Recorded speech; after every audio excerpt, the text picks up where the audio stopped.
The United States has announced that it will begin deploying long-range missiles to Germany from 2026. The two countries say the move cements their commitment to NATO and to European defence. In a joint statement, both governments said the agreement would include Tomahawk, SM-6 and hypersonic weapons with greater range. The weapons are nuclear capable and they have a range of more than 2,000 kilometres. They were banned by a treaty with Russia until the US withdrew from that treaty 5 years ago. I asked our chief political editor, Michaela Küfner, who's in Washington, D.C. right now, how significant it is that Germany has agreed to host long-range missiles. It is a huge step. It shows that German Chancellor Olaf Scholz wants to take German defense and scaring Russia off doing anything more significant in the future to a next level. From 2026, we expect those weapons, those Tomahawks, to actually be stationed in Germany. The range of 2,000 kilometers puts Moscow within that range, so it's unsurprising that Russia reacted, and Sergei Ryabkov, the deputy foreign minister, said there would be a military technical response. There's also a narrative from the Russian side that says that this is an escalation by NATO.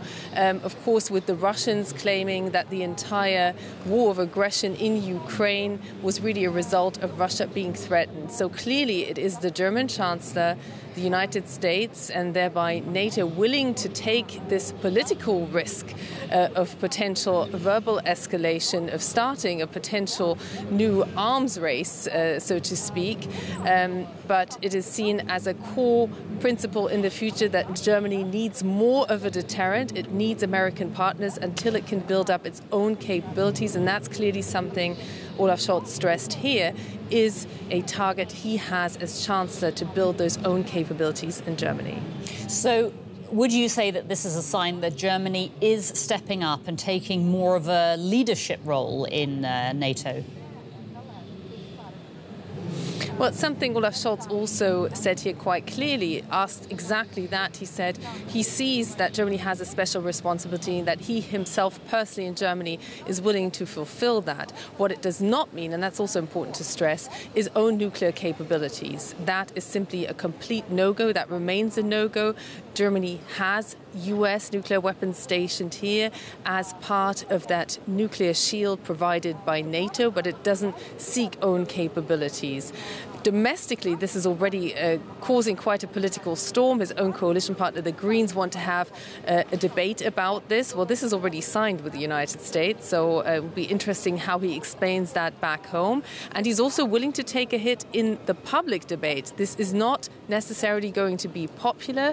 He had positioned himself as a chancellor of peace who only really managed to score in the opinion polls if he was able to, when he was able to demonstrate that very caution towards Russia, not provoking Russia, not creating any kind of impression that NATO, Germany specifically, would get involved in the war between Russia and Ukraine.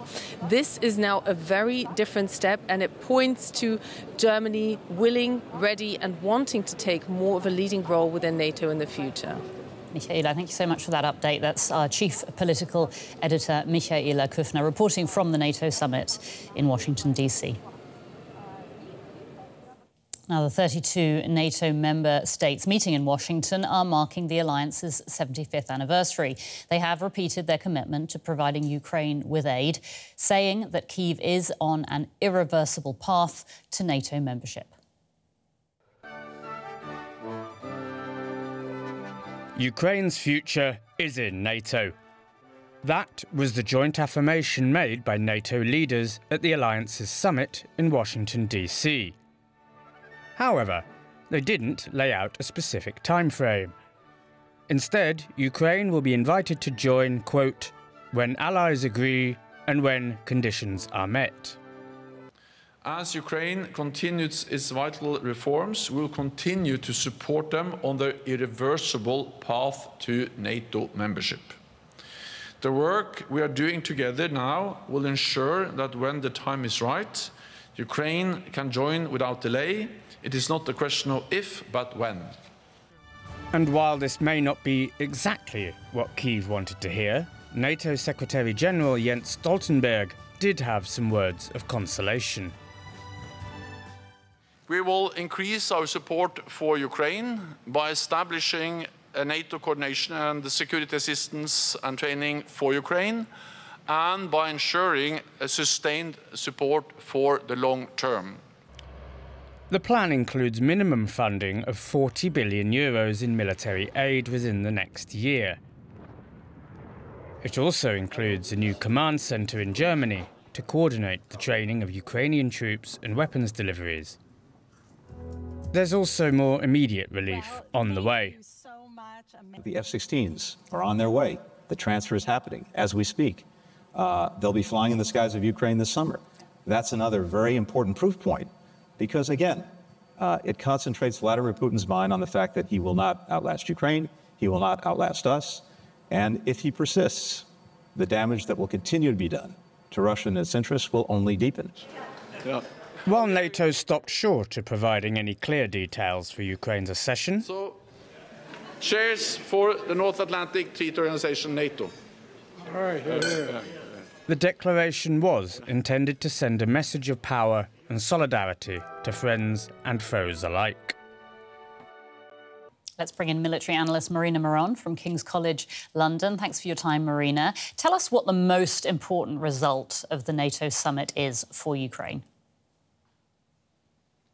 Good day. Well, the problem is that, of course, Ukraine has again been promised a NATO membership. However, there is no clear timeline. So it is very rhetorical to reassure Ukraine without any kind of concrete steps towards that membership. I think the most important step is actually providing weapons to Ukraine. So far, it remains to be seen what happens. However, Ukraine managed to sign some security agreements with several countries. So probably it is not the outcome of the summit that President Zelensky was expecting. However, I think NATO is in a very difficult position right now, given the upcoming US elections. Therefore, making any concrete promises would be perilous. Ukraine does now have permission to use Western weapons to strike Russian targets within a limited range of the border inside Russia. How much of a difference will this make? What we are already seeing in Kharkiv, this has essentially helped to halt or at least to slow down the Russian progress in the Kharkiv direction. According to reports, Ukrainians managed to push the Russians out of Lubokia, for instance. So it looks like they can offer a much better resistance in the Kharkiv direction. However, we have to look at the entire battlefield and the line of contact, because that is coming as a cost if the Ukrainian forces are now set the priority to stop the Russians in Kharkiv. I think there was a slight misunderstanding of what the Russians were trying to achieve there, and I don't think they wanted to take the city of Kharkiv, but rather to divert attention to that area. And how likely is it that NATO will give Ukraine permission to use long-range missiles to hit air bases much deeper inside Russia? Well, it depends on what country we're talking about. It seems like Germany is ready to make concessions. However, Germany is still not ready to give Ukraine its Taurus missiles. Therefore, Ukraine would have to have the actual long-range missiles in enough quantity to be able to hit targets inside Russia. And I think there is still this fear of a potential escalation. So Germany settles for a deterrent on German territory rather than allowing Ukraine to use its Taurus missiles for a variety of reasons. But one of the reasons is a potential escalation with Russia and Russia's potential use of nuclear weapons. So I think at this stage, it is difficult to tell when the countries, the NATO countries, will be ready to grant Ukraine this right. And I don't think it will happen anytime soon unless Ukraine starts losing territory very, very rapidly. And what about the F-16 jets? They're now being delivered to Ukraine. Will they make a decisive difference in, providing Ukraine the ability to defend itself, to push Russia back? What we have to understand about the F-16 fighter jets is the fact that, firstly, you need skilled pilots. And we don't know how well the pilots have been trained. There have been delays. So it will depend on pilots. It will depend on the skill set of the ground crews. How these fighter jets will be incorporated into the overall operational design and how many will be used. Will they be provided with, say, air-to-air missiles? So what kind of accessories, so to say, will they get? And so all these questions, without knowing exactly what Ukraine is getting, it's difficult to say how these jets will be used and what impact they will have on the battlefield dynamics. That being said, of course, it is better to get them than not to get them at all. However, at this stage, it is difficult to assess whether they will be game-changing.